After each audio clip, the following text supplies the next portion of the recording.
This is Monica Harper for Christ-Centered Counseling. Today is May 10th, 2020, and we are doing the counseling video for the what is it? The case for combat veteran. So this is just an informed consent form saying that you know that this is a role play scenario, that this is not real life. I'm not actually counseling you, and that this will be submitted by a professor, but not to anybody else. So if you're okay with all that, just sign and date.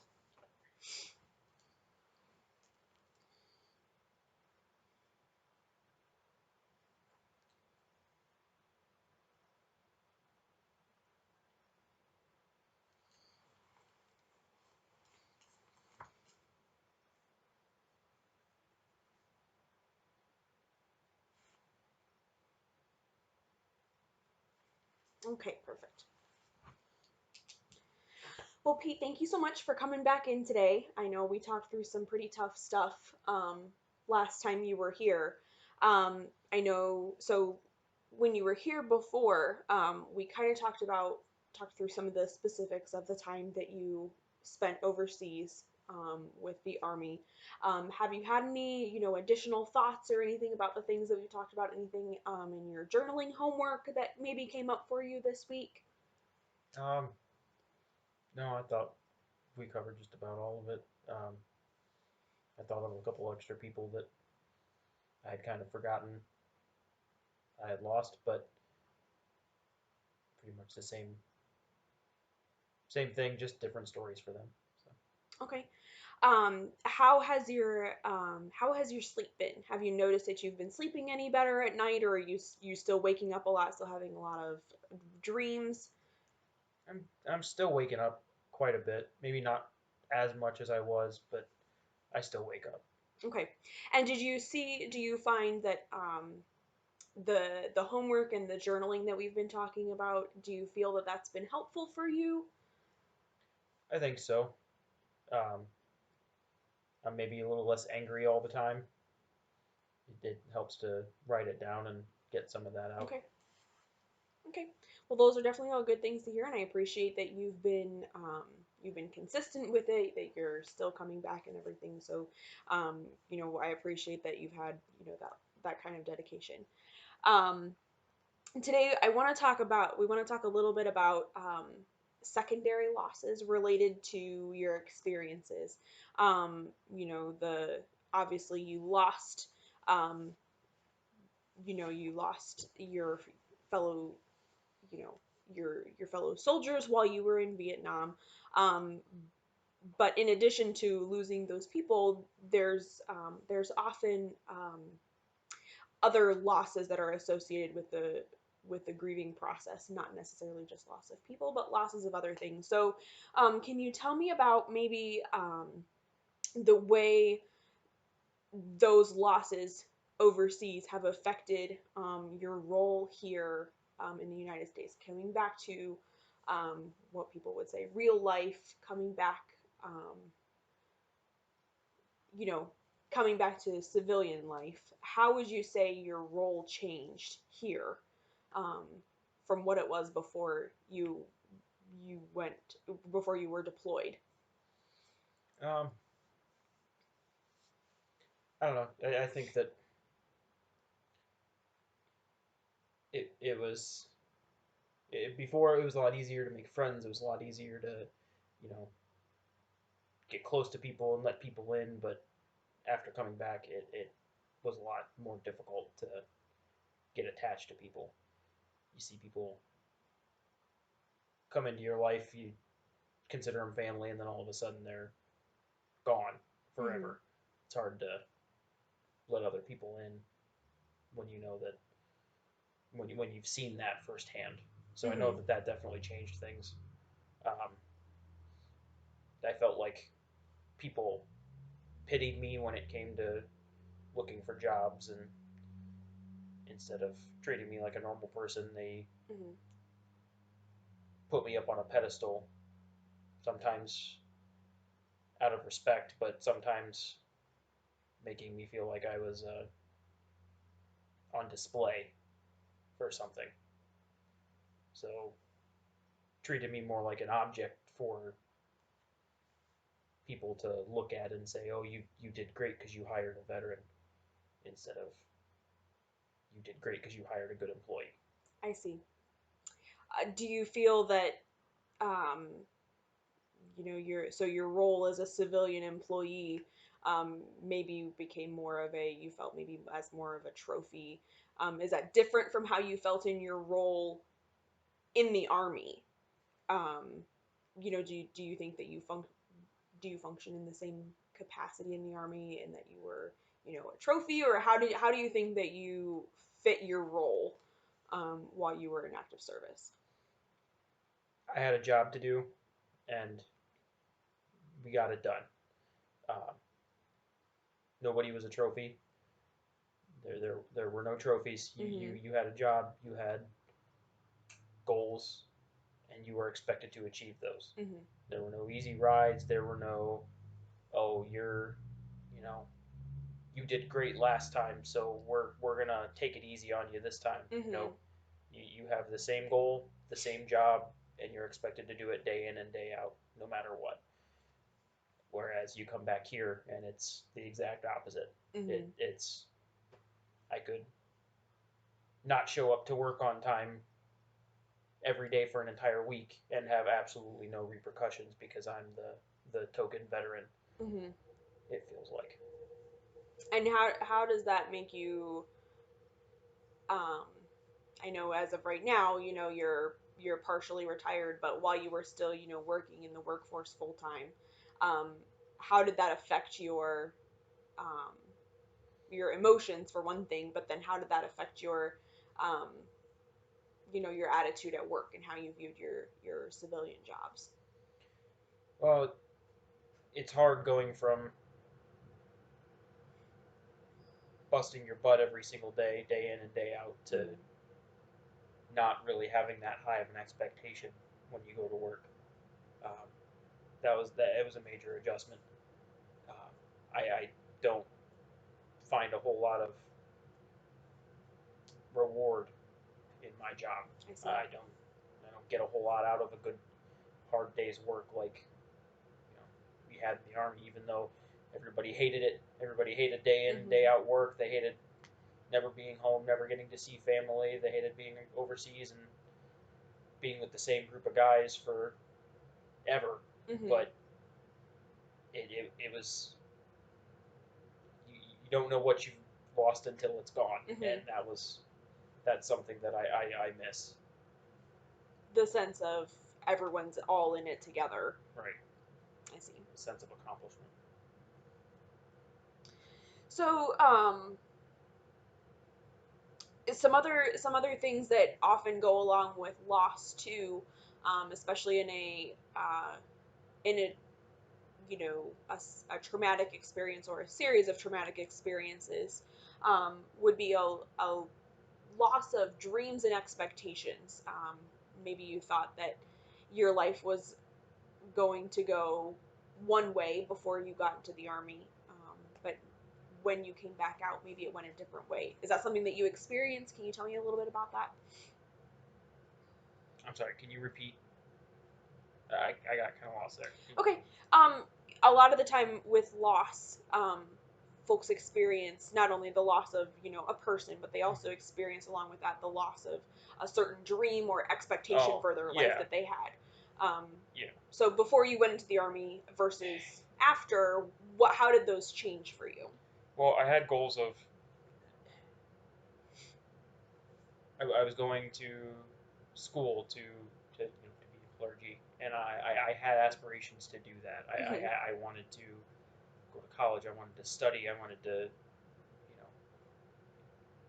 make that my life. Hmm. That was my goal. And after going through the army, I don't.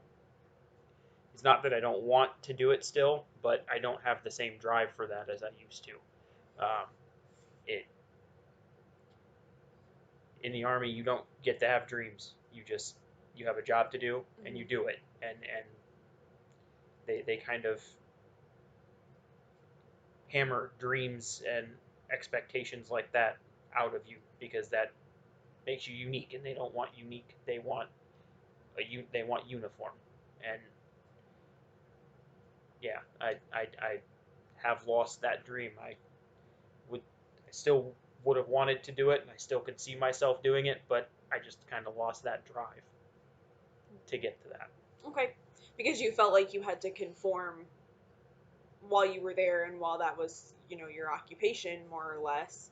Um, you felt that you had to fit into that mold. Right, and doing it for as long as I did, it's almost like there's nothing else. I can't do anything else. I see. How about a change of routine? Um, you know, we all have habits that we have set in us from the time that we are, you know, born essentially. Um, so if you can think back, what are some things that changed about your um, like everyday routine um, since coming back from Vietnam? Since coming back, Hmm. well, I can tell you before I left, I would wake up late. I would procrastinate a lot.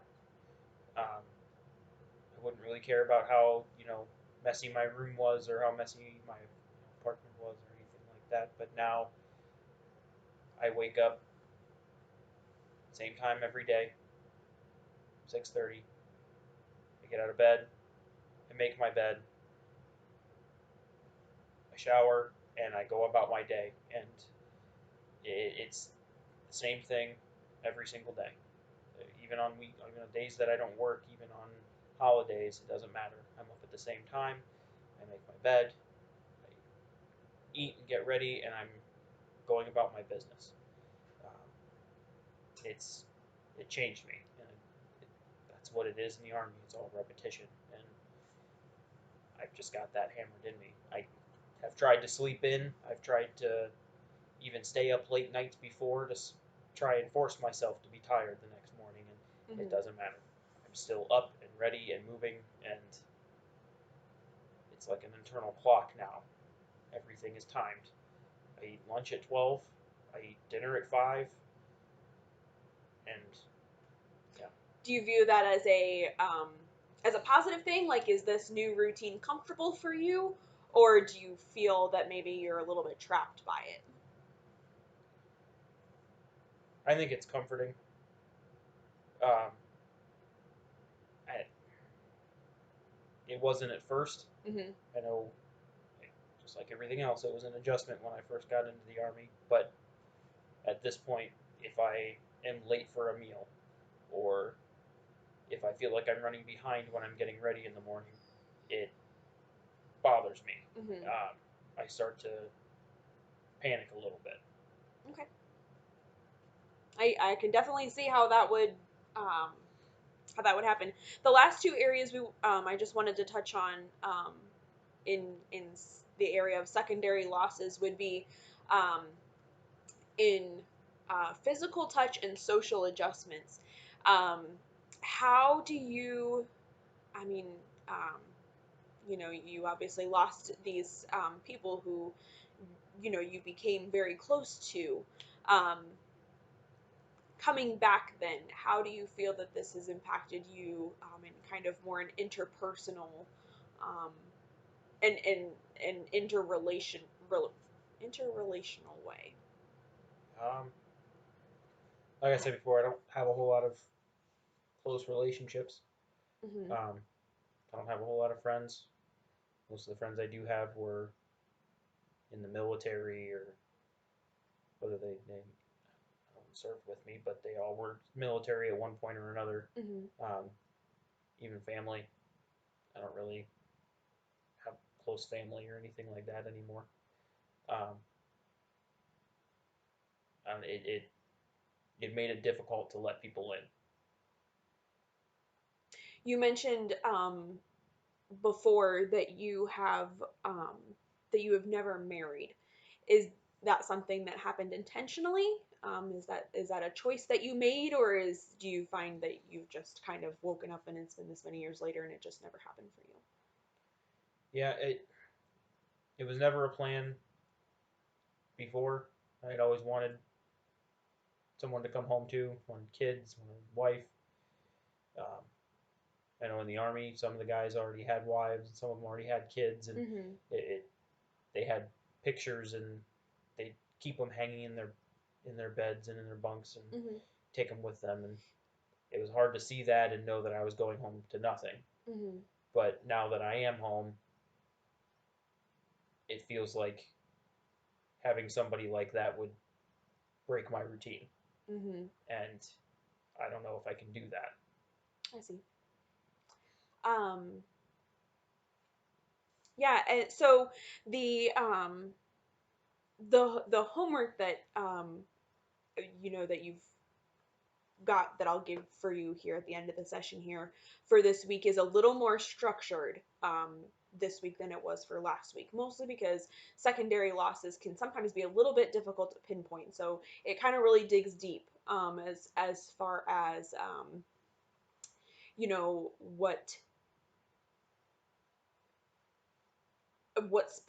specifically maybe are some losses that you may not have realized you've even experienced, but being aware of those and realizing just how much the loss impacts your life helps you to be able to build on from that, and to be able to make peace with it and move on.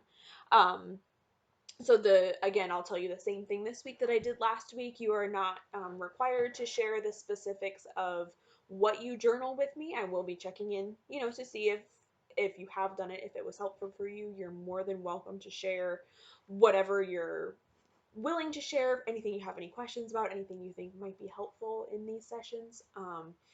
But um, this is for you. This isn't for me, but this is to help you kind of be able to process some of those things. Does that make sense? Yeah. Okay. And again, this week, like there was last week, there will be a scripture passage that we think might be helpful in this week for you to memorize. So whether you're memorizing it, just thinking about it, again, like I encouraged you last week, write it down, stick it up somewhere where you'll see it often, because that's something else that's going to help with, combating some of those the like flashbacks, or reliving the experiences. The more that you can fill your heart and mind with truth, the more likely it is that those negative, more negative aspects will be displaced. Do you have any questions or anything else that you have thought about that you'd like to bring up today? No, not that I can think of. No. Okay, well, let me grab that homework then, and we can kind of go over that a little bit before I send you on your way, okay? Okay.